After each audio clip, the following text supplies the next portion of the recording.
உலகை எழுப்பும் ஞாயிறு அங்கே குடியிருப்பான். அவன் ஆனை முகத்தனின் அடியவர் மனத்தில் ஒளியாய் வந்து கொலுவிருப்பான்.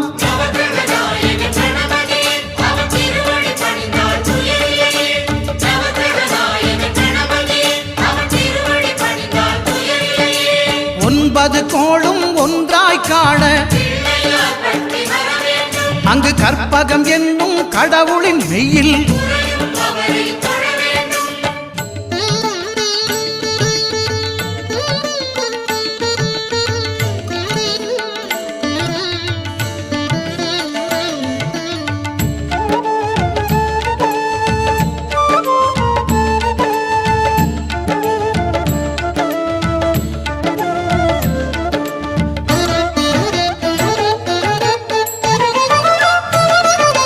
திங்கள் பகவான் திருமுகம் காண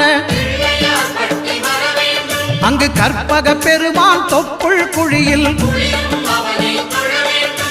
திங்கள் பகவான் திருமுகம் காண அங்கு கற்பக பெருமான் தொப்புள் குழியில்